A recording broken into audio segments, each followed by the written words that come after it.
नमस्ते दोस्तों, आज हम एक नया टॉपिक लेकर के आपके पास में यहाँ प्रस्तुत हुए हैं। और आज का टॉपिक हमने लिया है इतिहास में सिंधु घाटी सभ्यता का। और सिंधु घाटी सभ्यता से संबंधित प्रश्नों को आज हम पढ़ेंगे। तो पहला प्रश्न है, हड़प्पा सभ्यता का सर्वाधिक मान्यता प्राप्त काल है। तो ऑप्शन ए है 2800 ईसा पूर्व से 2000 ईसा पूर्व, बी 2500 ईसा पूर्व से 1750 ईसा पूर्व, सी 3500 ईसा पूर्व से 1800 ईसा पूर्व, डी निश्चित नहीं हो सका है। तो हमारे क्वेश्चन का राइट आंसर कौन सा है दोस्तों?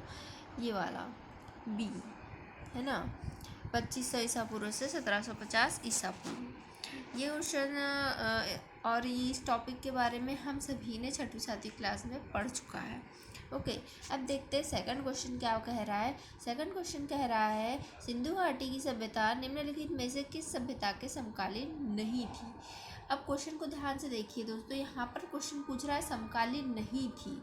हम सभी जल्दीबाजी में क्या कर देते, समकालीन थी पर टिक कर देते है ना। जो समकालीन नहीं थी यहाँ पर हमें ध्यान रखना है। तो ऑप्शन ए है मिस्र की सभ्यता, बी मेसोपोटामिया की सभ्यता, सी चीन की सभ्यता, डी ग्रीक की सभ्यता। तो हमने सिंधु घाटी की सभ्यता के समकालीन मिस्र की सभ्यता भी थी, चीन की सभ्यता भी थी, मेसोपोटामिया की भी सभ्यता थी।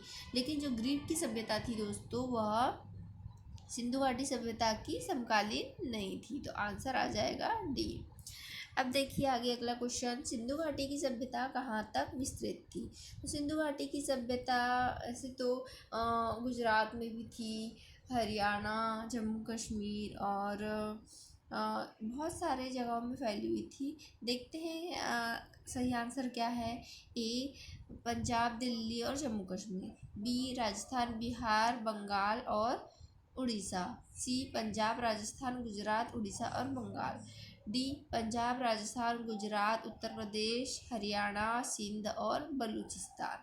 और इसमें जो इसके पहले मैंने आपको बताया था जम्मू कश्मीर में भी थी, लेकिन जम्मू कश्मीर में नहीं थी, सिर्फ इतने ही राज्यों तक सिंधु घाटी की सभ्यता फैली हुई थी। ओके, तो राइट आंसर इज डी।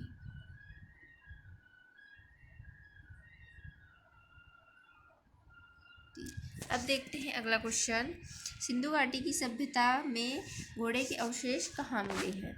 तो सिंधु घाटी की सभ्यता में घोड़े के अवशेष सिर्फ एक ही जगह से मिले, सुरकोतड़ा। तो ये सुरकोतड़ा जो है दोस्तों, यह गुजरात में है ना। और गुजरात में ये कच्छ में है, अरब सागर के तट पर। और यहाँ पर घोड़े के जो अवशेष मिले हैं, उसके साथ साथ यहाँ पर बंदरगाह भी मिले हैं। अब देखते हैं आगे। तो इसका जो राइट आंसर क्या हो जाएगा दोस्तों? सुरकोतड़ा। ओके, ये वाला ये आंसर इसका सही है। अब देखते हैं आगे। आगे क्वेश्चन क्या कह रहा है, फिफ्थ क्वेश्चन, सिंधु घाटी स्थल कालीबंगन किस प्रदेश में है। तो सिंधु घाटी स्थल जो है कालीबंगन, यह गुजरात में नहीं, राजस्थान में है। गुजरात राजस्थान में कंफ्यूज हो जाता है थोड़ा, राजस्थान में है। ओके, अब देखते हैं आगे। अगला क्वेश्चन क्या कह रहा है, निम्नलिखित में से किस पदार्थ का उपयोग हड़प्पा काल की मुद्राओं के निर्माण में मुख्य रूप से किया गया था, है ना। तो हमारे पास ऑप्शन में क्या है, सेलखड़ी, बी कांसा, सी तांबा एंड डी लोहा। तो इसका जो राइट आंसर है, मुद्राओं के निर्माण में सिंधु घाटी की सभ्यता के टाइम पे सेलखड़ी का यूज़ किया गया था। जब भी सिंधु घाटी सभ्यता और मुद्रा की बात आई तो आप हमेशा सेलखड़ी पर ही टिक कीजिएगा। ओके, हड़प्पा सभ्यता किस युग की थी। हड़प्पा सभ्यता कांस्य युग, नवपाषाण युग, पुरापाषाण युग, लौह युग।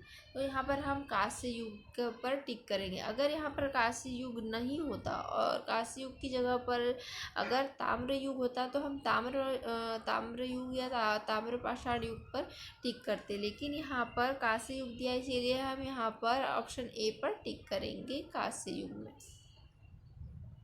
ओके, अब देखते हैं आगे। अगला क्वेश्चन है, सिंधु घाटी सभ्यता के लोगों का मुख्य व्यवसाय क्या था?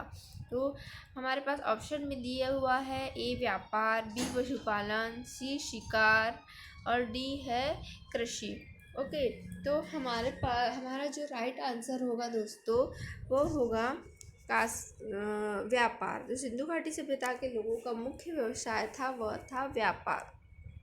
तो ऑप्शन ए इज राइट।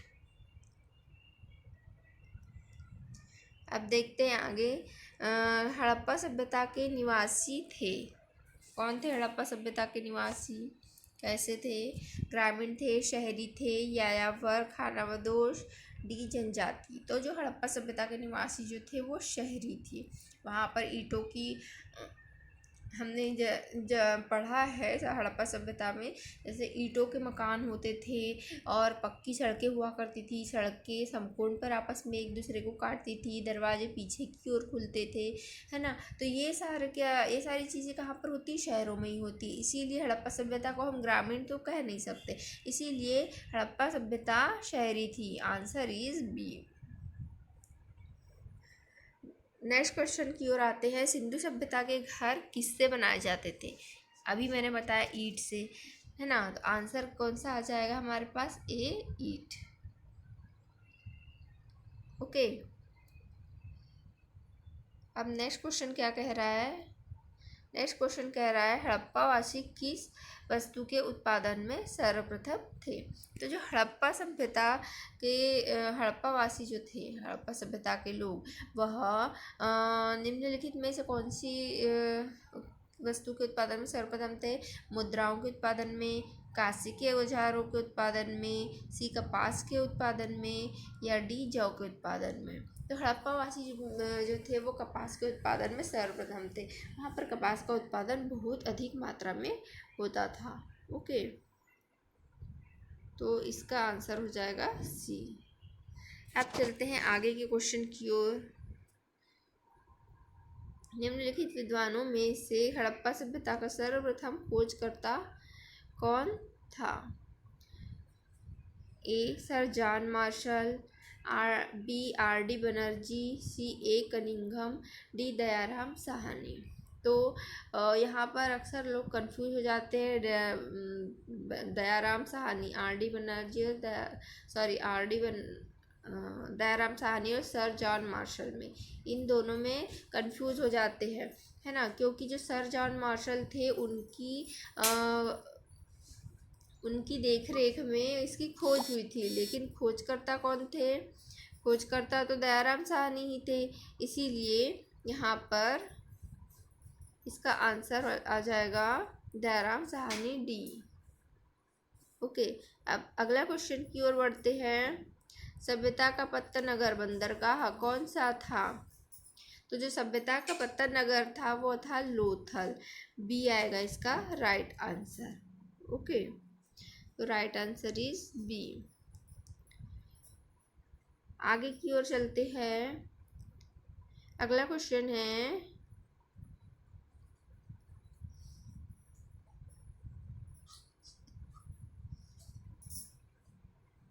यहाँ ठीक से दिख नहीं रहा है क्या लिखा है। मानव की खोज ने यह सिद्ध कर दिया कि सिंधु घाटी के लोग माप और तोल से परिचित थे।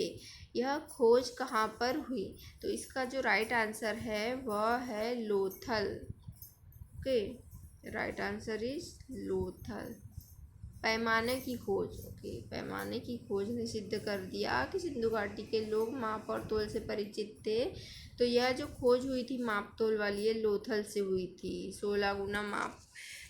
ओके, फिर अब चलते हैं नेक्स्ट क्वेश्चन की ओर। हमारा इस वीडियो का आखिरी क्वेश्चन है, 20वां क्वेश्चन।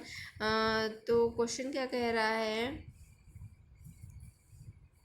समकालीन समाज, हड़प्पाकालीन समाज किन वर्गों में विभक्त था? तो हड़प्पाकालीन जो समाज था वह किन वर्गों में विभक्त था? शिकारी, पुजारी, किसान और क्षत्रिय। ऑप्शन बी विद्वान, योद्धा, व्यापारी और श्रमिक। फिर सी ऑप्शन है ब्राह्मण, क्षत्रिय, वैश्य और शूद्र। डी ऑप्शन है राजा, पुरोहित, सैनिक और शूद्र। ओके, तो यहाँ पर जो इसका राइट आंसर हो जाएगा हड़प्पा कालीन समाज किन वर्गों में विभक्त था। तो ऑप्शन हमारे पास इसका आंसर आएगा B. Option B is right answer, विद्वान, योद्धा, व्यापारी और श्रमिक। Okay, B is right answer.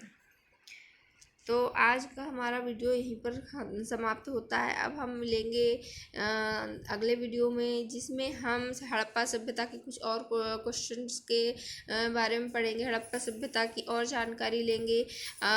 दोस्तों, अगर आपको मेरा यह वीडियो पसंद आया हो तो इसे लाइक कर दीजिएगा, मेरे चैनल को सब्सक्राइब कर दीजिएगा और जितना ज़्यादा से ज़्यादा हो सके उतना ज़्यादा मेरे इस वीडियो को शेयर कर दीजिए। तब तक के लिए tata bye bye, next video में मिलते हैं।